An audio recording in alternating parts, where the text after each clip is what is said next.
This week we're going to be looking at the books of Exodus and Leviticus. And these are two extremely exciting books. Even though as we get into Leviticus, we'll see that some people think of it as less than exciting and even less than relevant. But at the same time, it's such an important book for us to understand all the concepts that are being taught in the book of Leviticus. But let's begin today with a discussion of the book of Exodus. As we begin thinking about the book of Exodus, the immediate purpose of Exodus is simply to narrate the history of Israel as they moved from the birth of Moses through the Exodus and even to the erection of the tabernacle. This is an extremely important time in the history of the nation of Israel.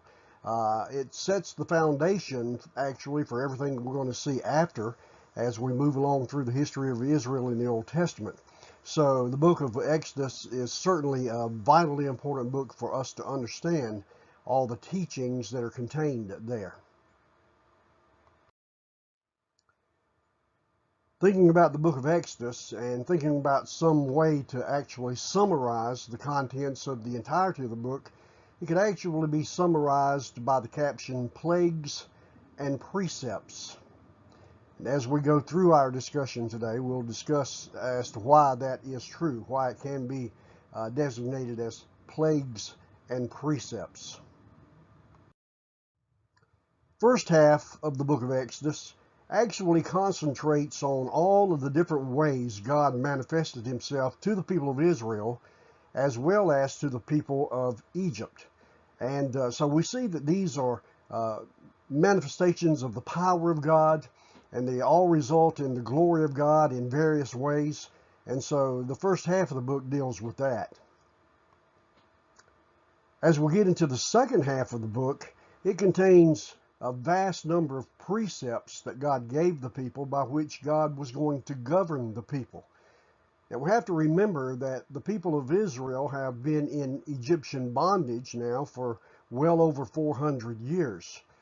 And they have no laws of their own because they have been under the rule and the dictates of the Egyptian government.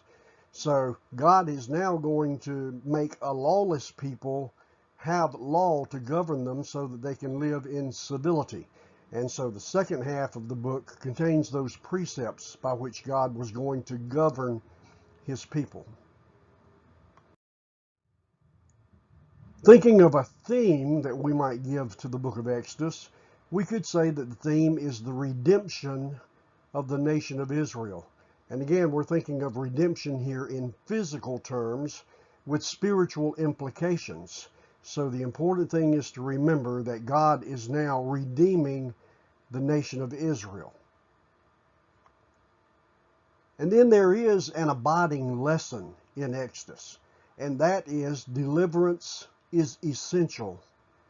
Now for them again, it was a physical thing, being in slavery to the people of Egypt, and so they're going to be delivered physically from that slavery, but it also teaches us the spiritual truth that deliverance is absolutely essential for all of humanity because we're all fallen and we're dead in our trespasses and sins. So this concept of deliverance being essential is a vital concept that we need to embrace from the very beginning, the second book of the Bible. Now, as one reads through the book of Exodus, you'll note that there are several different literary forms that are recorded in this book. Of course, we have historical narrative because it is relating to us the historical events of God delivering the people of Israel from their Egyptian bondage. So it contains historical narrative. It also contains a song in chapter 15. It contains genealogies. It contains lists. And it contains prayers. So several different literary forms are to be seen in the book of Exodus. Now, the book of Exodus begins with an introductory passage in chapter 1, verses 1 through 17. And this introductory passage actually forges a link between what has preceded and what is going to take place in the book itself.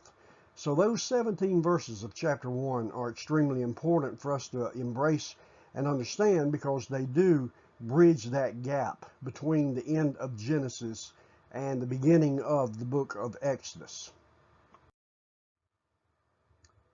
When we actually get into the book of Exodus, we see that it teaches us several different things that are of great interest as well as great importance. We have recorded, first of all, the story of the birth of Moses and all the interesting facts and details that go along with the birth of Moses. And again, it's extremely important to note that this is a great example of the sovereignty of God and the providence of God, as God is going to bring this young child into existence, and then he's going to raise this child up in such an environment that he will have a love for God and a yearning to serve God. And even though he is going to be transplanted from his family of birth to the Pharaoh's court, he is actually going to grow up to be a great man of God. So undoubtedly, he had some great tutelage in those first few years of life, being able to be raised by his mom, actually, even though he has been adopted as the son of Pharaoh's daughter. And so all of this shows the amazing sovereign power, the sovereign grace of God, and the providential leadership of God in the birth of Moses. It then moves to the exile and return of Moses to Egypt. Now, it's such an interesting passage that relates to us how all of that took place.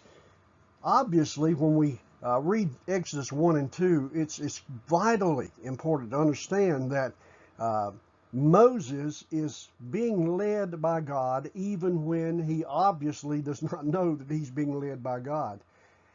He seems to have this innate desire to be the deliverer for the people, even before God revealed to him that he was going to actually be the emancipator for the people of Israel.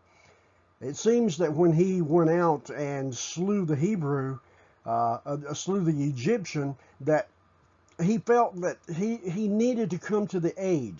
He needed to give assistance to his own people. And yet it still caused 40 years of him wandering around on the backside of the desert, because he had to flee from the wrath of Pharaoh after committing that act of murder. And so all of that is part of God's providence of bringing Moses to be the man of God that he was, and bringing him to the point that he could actually serve as the deliverer of Israel out of Egypt. And then the next movement is the deliverance of Israel. God raises this man Moses up and gives him all the training that he needs, even though it's probably some very painful lessons that he learned out there on the backside of the wilderness for those 40 years. And yet all of that was his training ground, so to speak, as God was preparing him to lead the people of Israel out of their Egyptian bondage. It then moves to the journey to Sinai. And as they are moving from Egypt out, God is revealing his power in unbelievable ways. And all of this is part of the landscape that God sets for his people Israel to learn to totally trust and depend upon him. We then have the covenant that God makes with Moses at Sinai. And finally, we have the construction of the tabernacle. All of these episodes are recorded for us in the book of Exodus. And so it does certainly show us an exciting way of God leading the people, but also it gives us great detail into how God is going to raise up this man, and through this man bring great deliverance to probably somewhere around 2.5 million Israelites as they make their way out of Egypt into the Sinai Peninsula. Now, one of the most interesting stories in the book of Exodus is one that we have been taught and we have heard over and over from our childhood, if we were privileged to be reared in a godly home and taken to church regularly. In that burning bush incident, we see several different things that reveal to us the personal way that God deals with his servant Moses. First of all, there's a word of address. It's interesting to note that God called Moses by his name 2 times. God got his attention for sure. And at the same time, he's showing that, yes, he is calling, he is leading, he is charging this man Moses, but it also shows that God had an intimate relationship with Moses even before Moses realized that God had this personal acquaintance with him. So this word of address, God calling Moses by name, is a vital, vital sign of God's intimate knowledge of and relationship with Moses. Second, there's a word of warning. God says to Moses, don't come any closer and take your shoes off your feet because you're standing on holy ground. In other words, God was revealing to Moses from the very beginning, yes, I know you. Yes, I have a very personal knowledge of you. I'm engaging in a personal relationship with you, but there's got to be maintained this spirit of reverence between you and me. Moses had to understand that he was not on the same footing as God. God was far above and beyond Moses and would maintain that relationship even though he did have a very close, intimate dialogue with Moses as we go on through the book of Exodus. Thirdly, there's a word of identity. God identified himself as the God of your father. And please note there that I have the word singular in parentheses. He's speaking personally that, Moses, I am the God of your father, personally. But also I am the God of Abraham, Isaac, and Jacob. So it's a very personal level. But then on the larger scope of things, on the historical scope of things, he's saying, I have been the God of all of your forefathers, all the way back to the founder, the father of the nation, the father of Israel, the father of all the faithful Abraham and Isaac and Jacob, as well as your father. I have a word of identity with all of these individuals. Then God relates to Moses a word of compassion. Note the ways that God reveals this compassion. I have seen. In other words, God is watching carefully with careful intent. He is observing all the things that have gone on with the people of Israel through all of these years of that Egyptian enslavement. Not only I have seen, but I have heard their cry. The cries of God's people never fall on deaf ears. God is always listening to, actually always longing for the sound of the voice of his children. Then God says, I know. Personal, intimate knowledge of what's going on with the people of Israel. And then this final one, I am come down. I am here among my people. I am not some estranged God standing aloof from my people. I am with my people. I have come down. I am among them. A very personal way that God reveals his personal concern for the people of Israel. God is extremely concerned for their welfare. Then there's a word of promise. God promised that he was going to bring his people out of Egypt.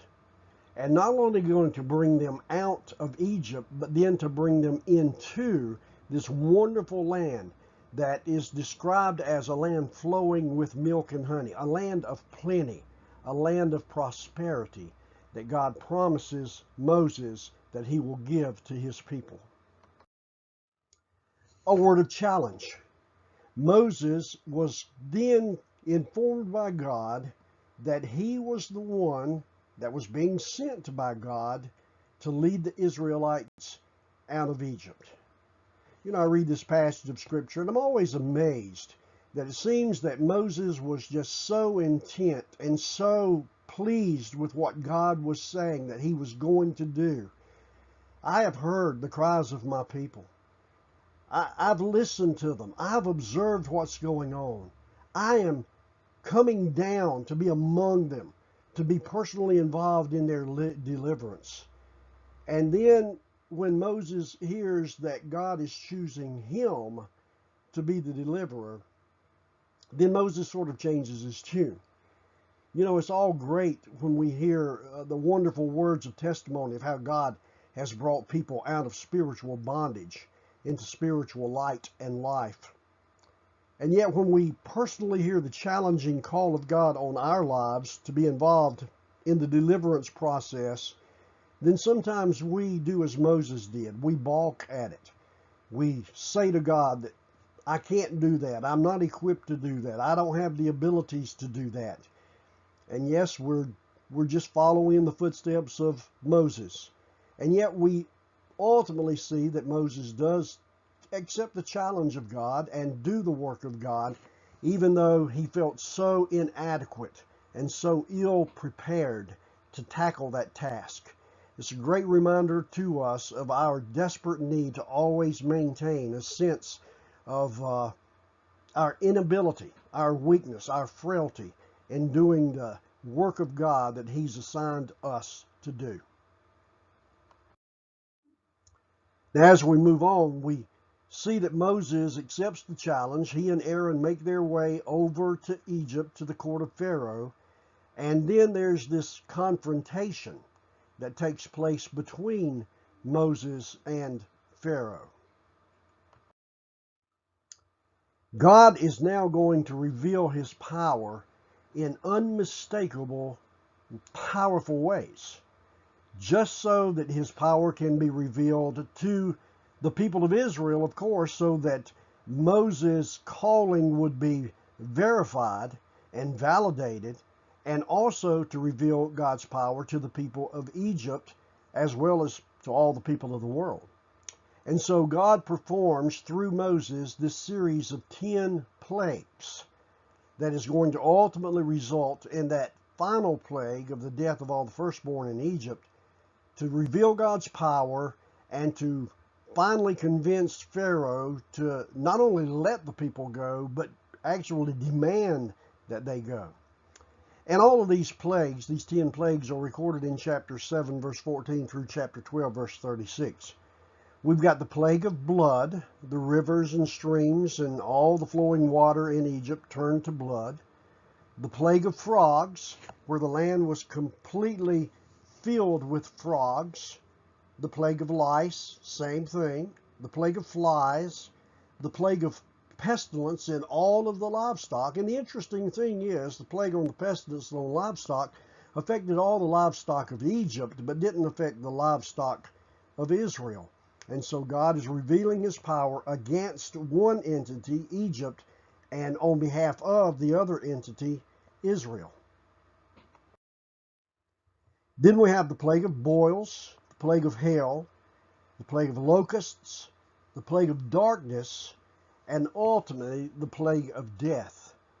God is going to send the death angel through the land of Egypt, and all the firstborn of man and animal is going to die at the hand of this death angel.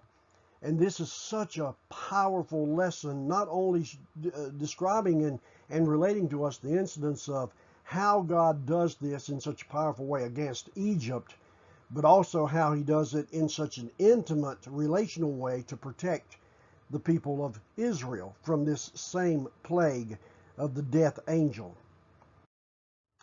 Now, God's demand for the people of Israel, and this is very, very interesting.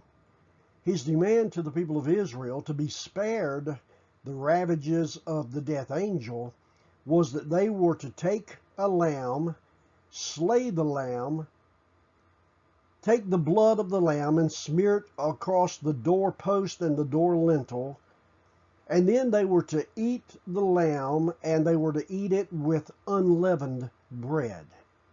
Now, all of that is so vitally important for us, because in the New Testament, Paul, in his correspondence with the Corinthians, makes the statement, Christ our Passover is sacrificed for us.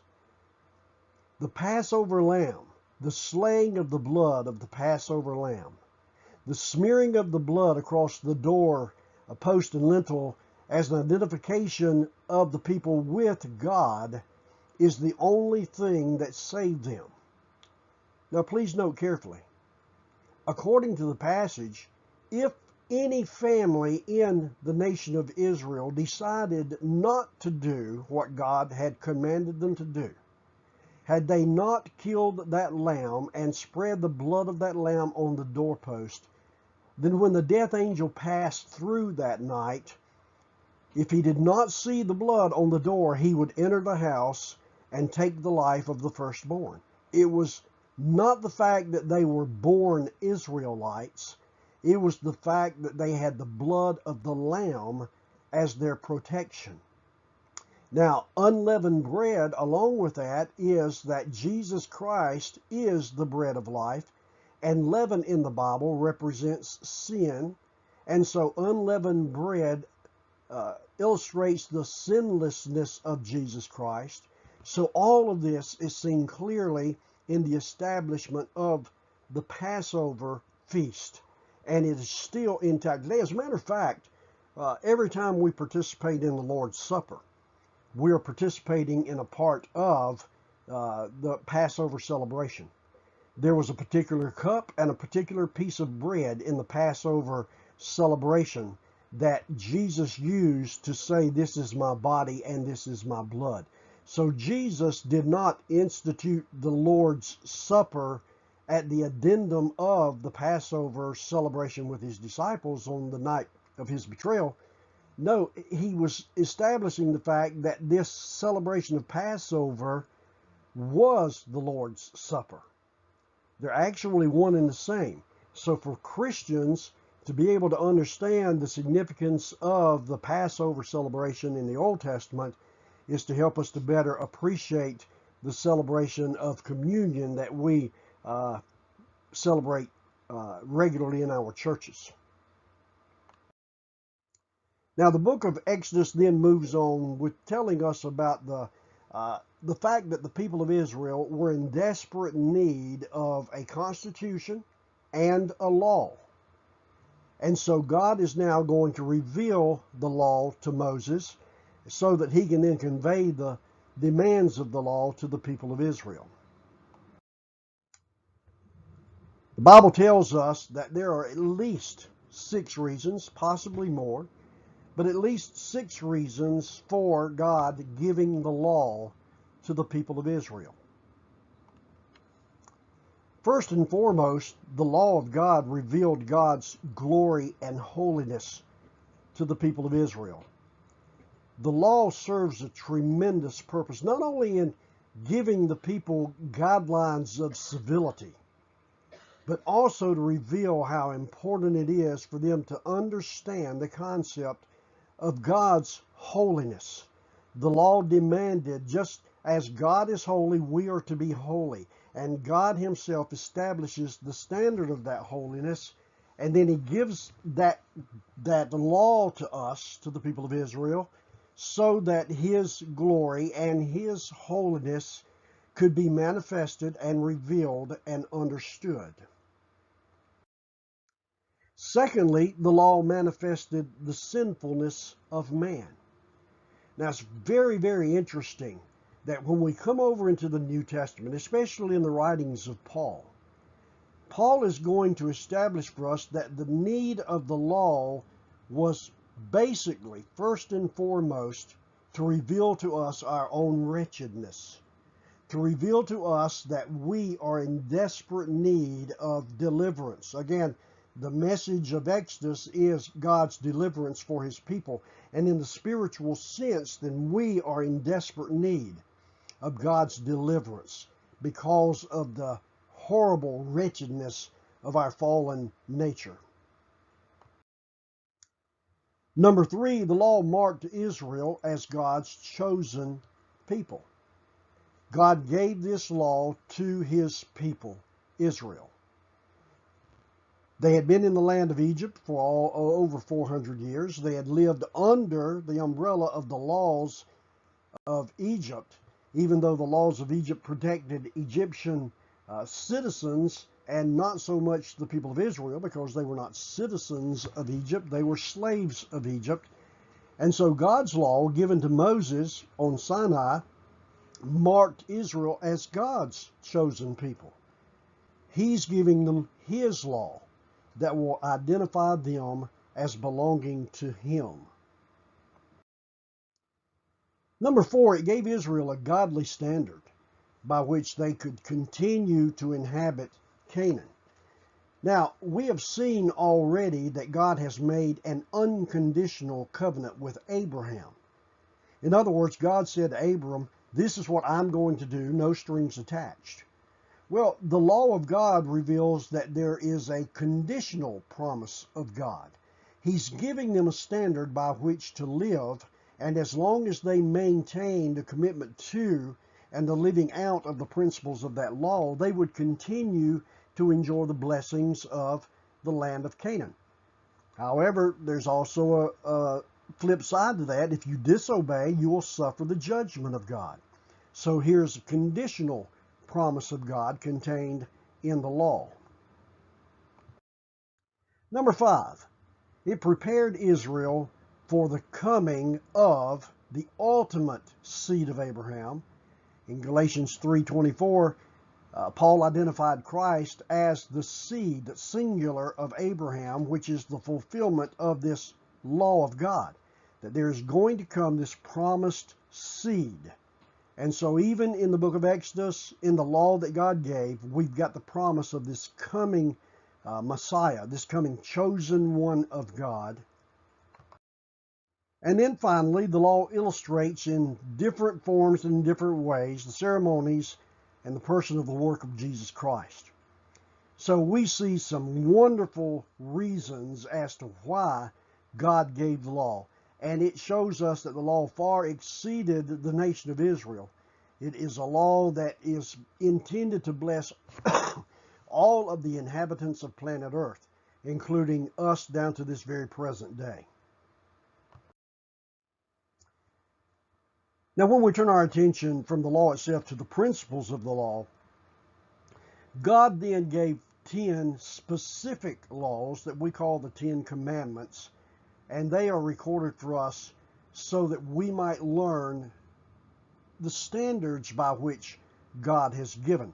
Now, if we take the 10 Commandments into consideration, we divide them up into 2 categories, of course. The first 4 have to do with man's relationship with God, and then the other 6 have to do with man's relationship with man. And Jesus was asked, if you'll remember, on one occasion, what is the greatest law? And he said, the first and foremost is love the Lord your God with all your heart, soul, mind, and strength. And the second is like unto it, love your neighbor as yourself. Well, those 2 statements of Jesus encapsulate all 10 of the commandments. Love the Lord your God with all your heart. Well, that's the first 4. Love your neighbor as yourself. That is 5 through 10.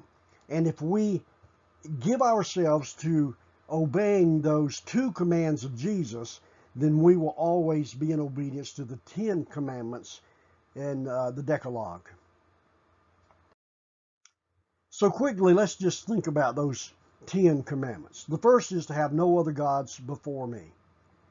Now, this is absolutely vital when we think of it in terms of theology, our study of God, our understanding of God.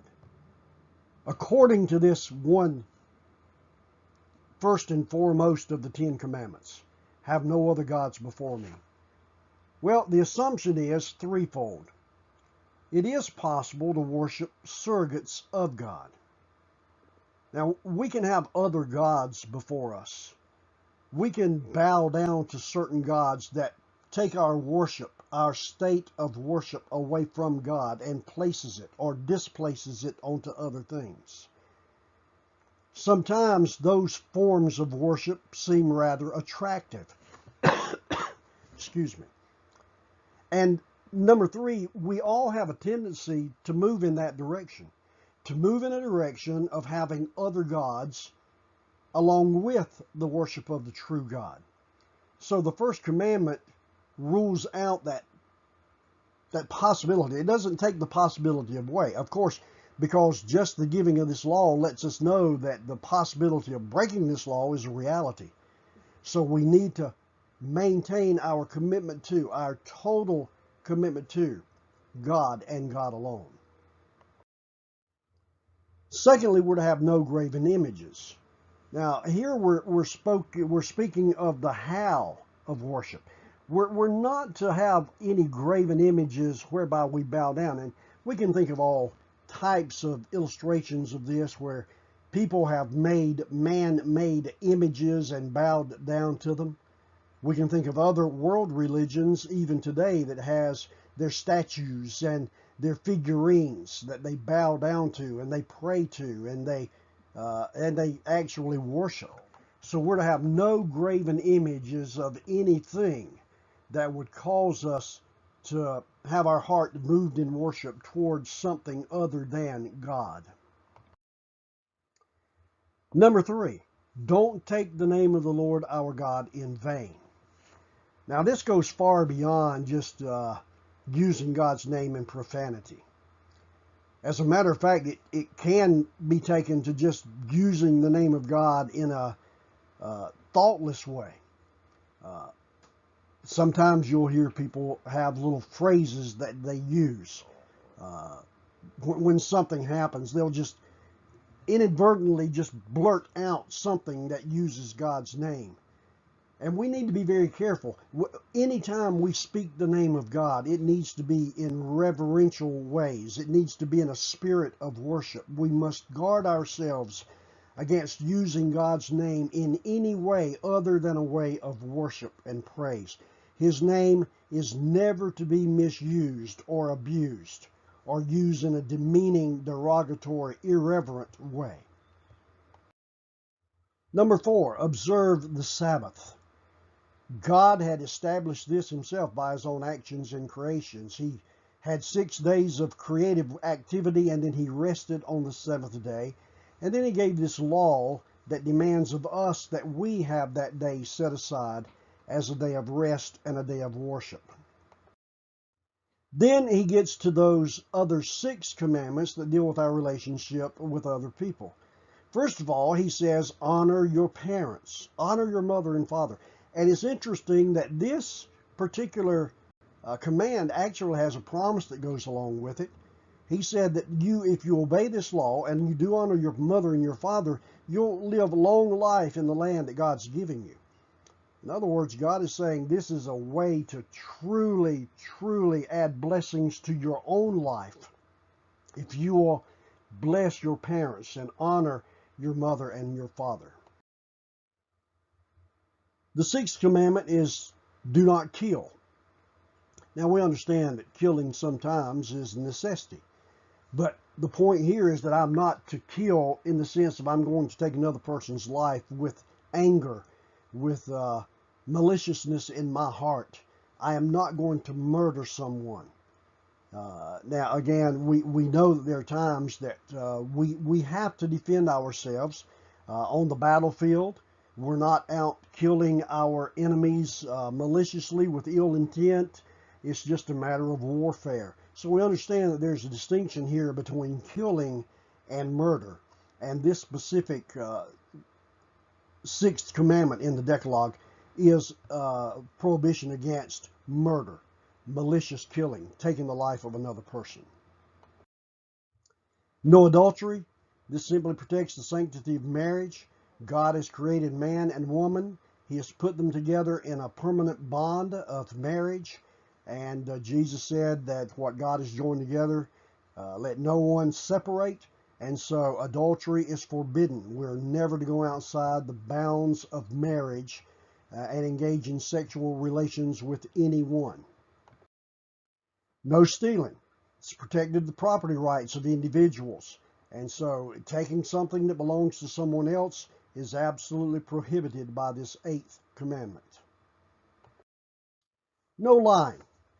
The Bible is replete with examples and admonitions and exhortations against using dishonesty in any form or fashion. And the 9th of the 10 commandments prohibits lying. And then finally, there is no coveting. Do not covet anything that belongs to anyone else. Just rejoice in the fact that they have it. And don't covet it. Don't wish it were my own. Don't plot and plan in my mind, in my heart, a way that I might obtain that belongs to someone else. Protect our heart against evil. Paul said that until he read, "Thou shalt not covet," he did not understand the gravity of his own sin.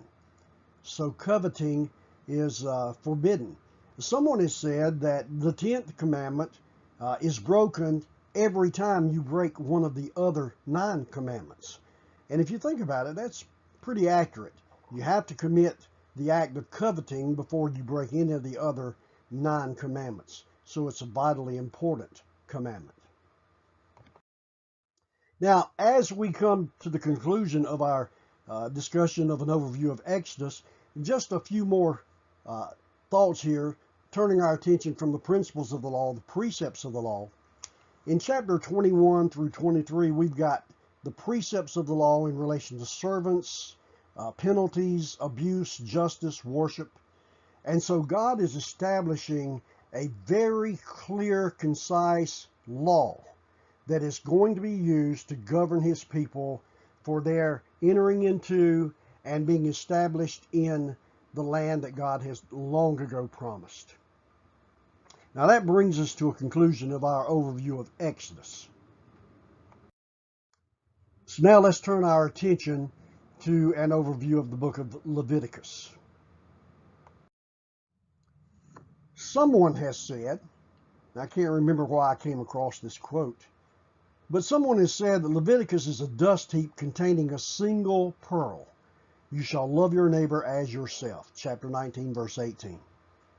Well, that's a rather cynical view of the book. In other words, this person, whoever it was, thought that Leviticus was useless, meaningless, had no purpose in Christian theology and thought, and so just don't waste your time reading it or studying it.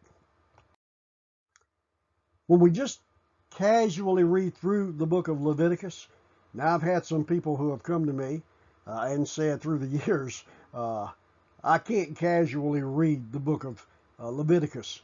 This is not for the casual reader. There's laws in there that I don't understand, that don't apply to us, that have no immediate purpose in the life of a New Testament believer. Why do I need to just muddle through that when I don't understand the laws and the concepts that are being taught there? I mean, a lot of the laws there haven't been observed even by the people of Israel for 2,000 years. So why do I need to waste my time reading this book? Another reason that people might give for saying that this book is not even for the Christian community is because it's specifically for the priesthood. And it shows how the priesthood is to lead the people of Israel into the ways of God. But in the New Testament, we're taught that we, Christians, are a priesthood of believers. So again, why do I need to read or study a book that has to do with the priesthood of Israel? Now, Christian theology says that all of these Old Testament sacrifices and ceremonies are actually obsolete because of the once for all time sacrifice of Jesus Christ. So, give me some reasons why I should study Leviticus.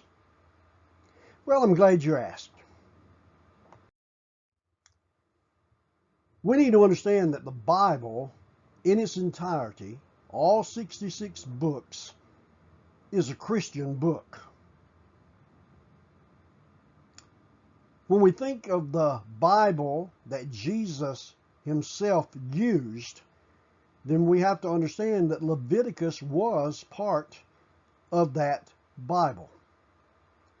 It's also been proven that there are at least 40 New Testament references to the book of Leviticus.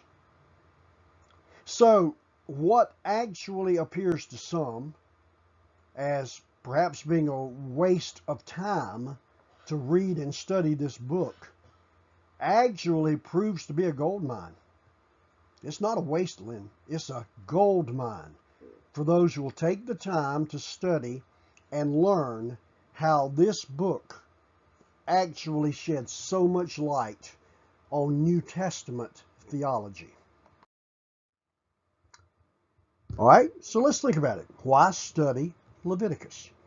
Well, first of all, as I've just alluded to, Leviticus is indeed a divine book. It's interesting that in this one book, God speaks directly more than in any other book in the Bible. Now, when we think about the inspiration of the Bible, as we've already talked about in the previous study, when we think about the inspiration of the Bible, one of the ways that people understand inspiration is dictation. And we've already established the fact that the Bible is not word for word dictated by God, but there are certain passages where God actually speaks and it is recorded word for word what God said.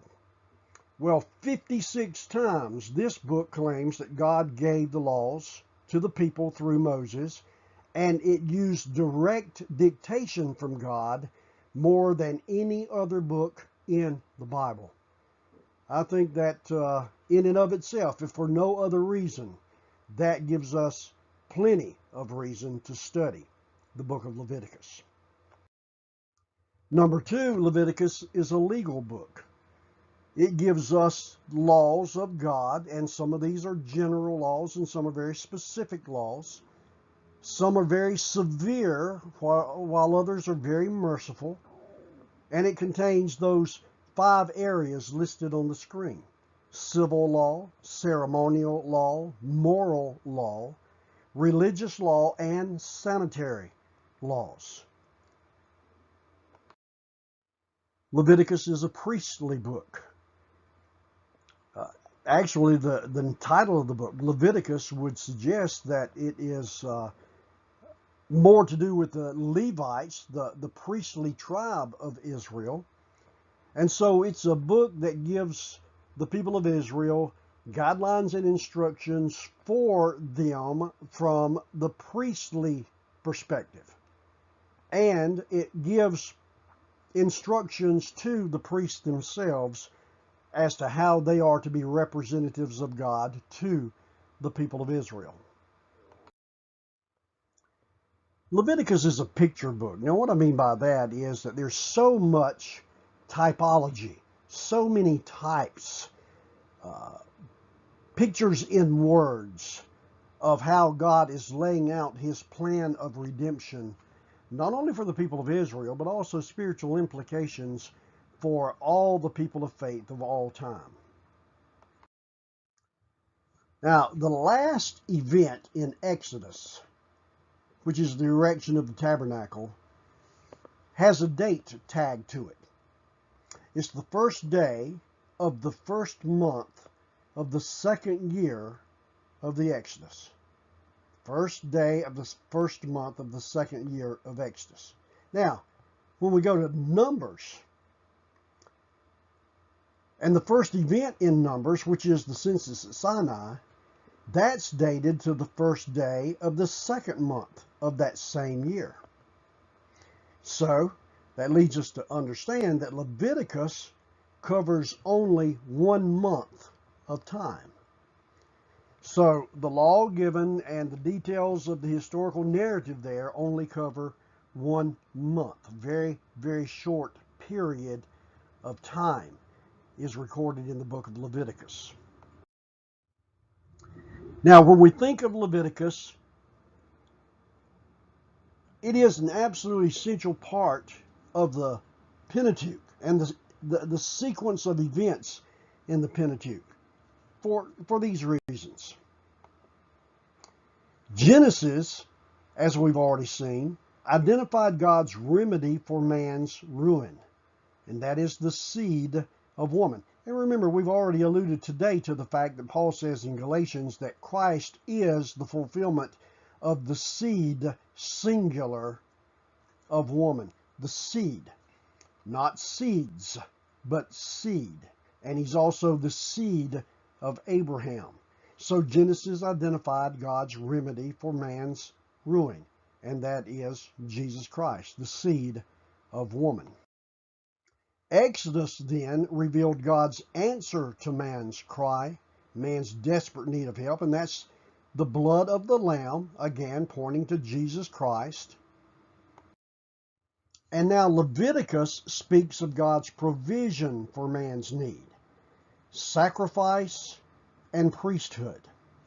So again, we see how these first 5 books of the Bible follow in logical sequential order, how they all must take place, be read and understood chronologically. Now, when we compare Leviticus and Exodus, we see several different ways of comparison that sort of show us how these 2 books complement one another, but also how they sort of bounce off of one another. For instance, Exodus begins with enslaved sinners. Leviticus begins with redeemed saints.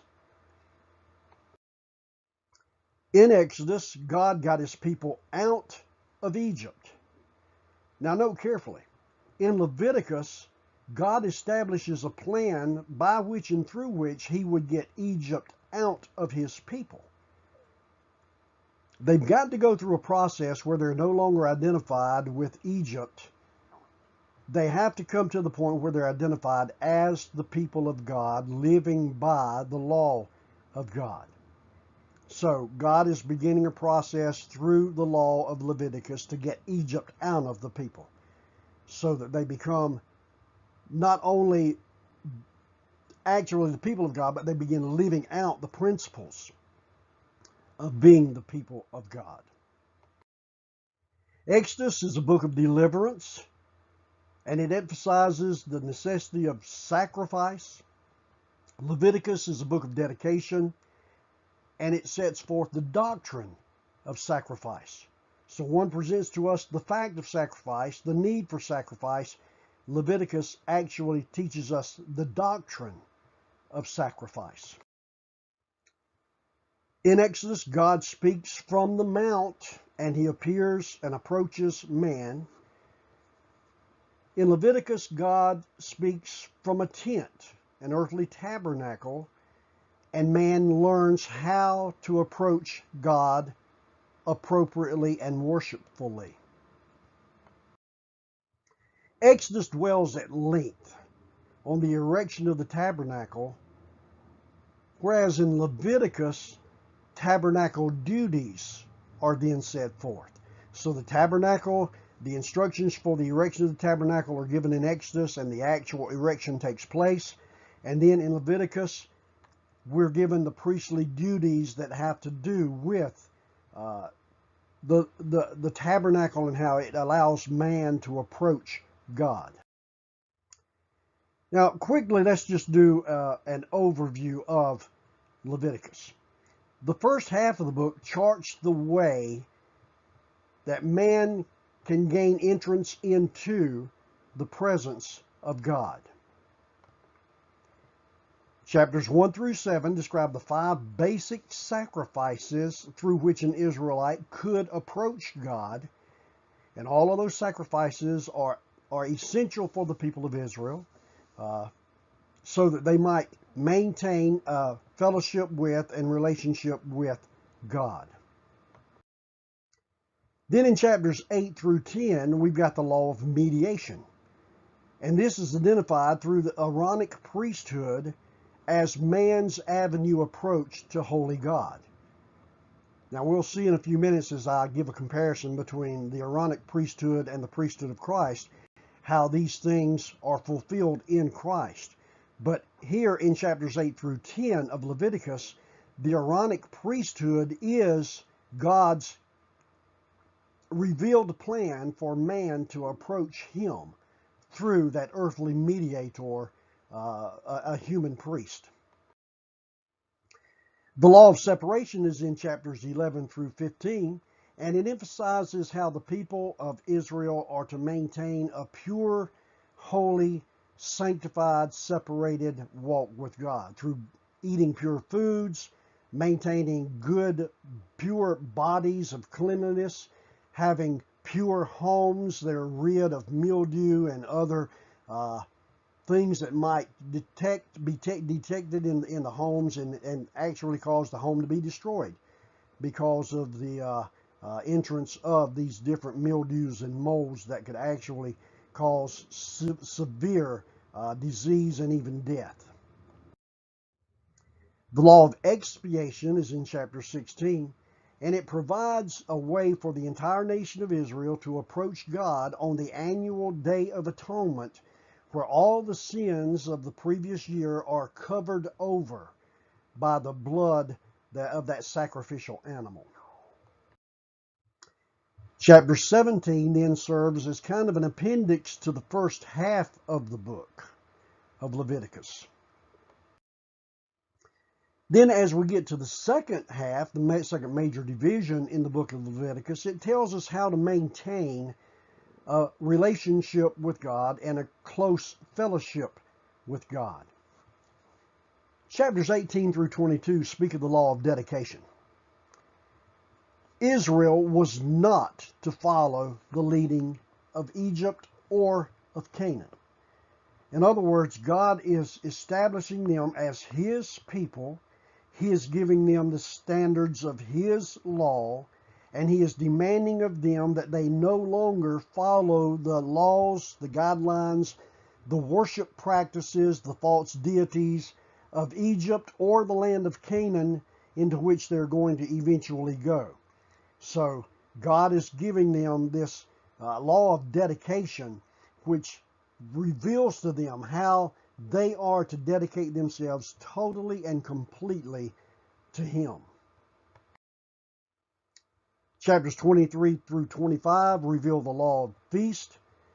And we've got all of these annual feasts of Israel that are to be observed: the Passover, Pentecost, trumpets, Day of Atonement, tabernacles, the sabbatical year, and the year of Jubilee. They're all discussed here in chapters 23 through 25.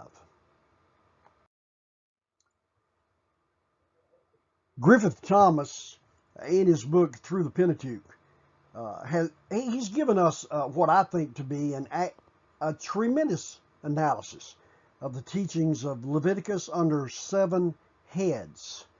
And I just thought I would share this with you because I thought it was such a very good, concise way of giving us this analysis of the overall teachings of the book of Leviticus. The first point is that we have a great problem, and that problem is sin.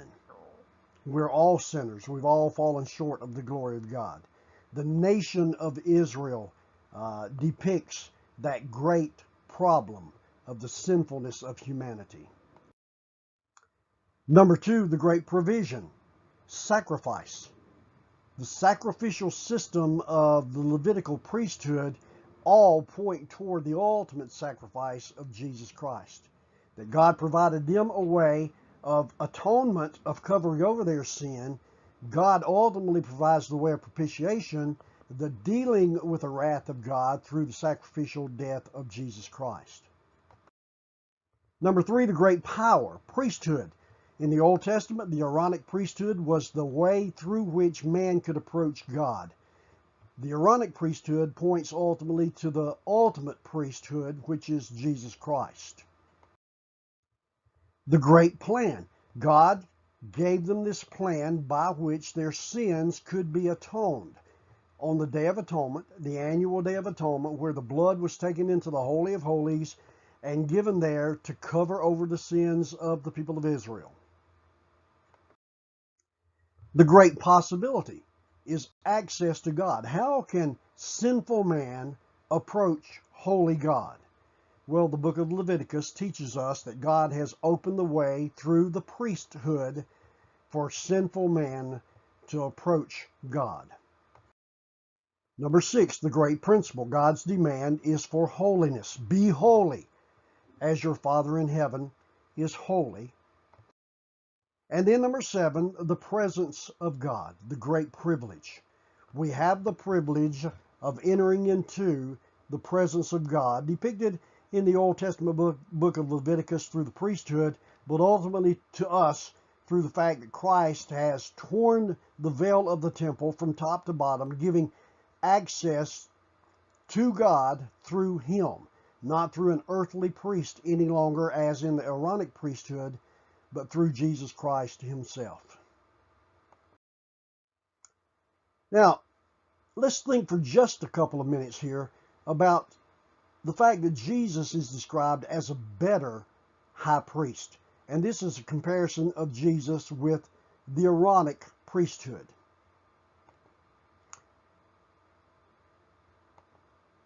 First of all, in Aaron, we see that he is called from among men. God called Aaron to be the leader of what became the Aaronic priesthood. And so Aaron is called from among men. Jesus is also called from among men. So we see that the Aaronic priesthood establishes the fact that priests have to be called by God, and the ultimate priest himself, Jesus Christ, according to Hebrews 5, is called from among men.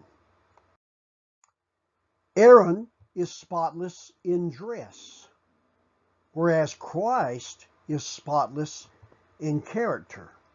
Now, Aaron was not spotless in character, but he was clothed with a spotless dress that depicted the necessity of being spotless. It was ultimately fulfilled in Jesus Christ. Aaron entered an earthly tabernacle to offer sacrifices as mediator between God and man. Jesus entered the heavenly temple, giving himself as the ultimate sacrifice that once again broke down that wall of partition between God and man. We no longer have to go through an earthly priest. We go directly to God through Jesus Christ. Aaron entered the Holy of Holies one time every year on the Day of Atonement. Jesus Christ entered once for all. It is a completed action.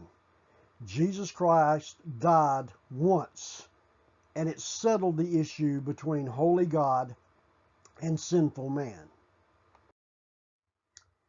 Aaron entered beyond the veil that separated the holy place from the Holy of Holies.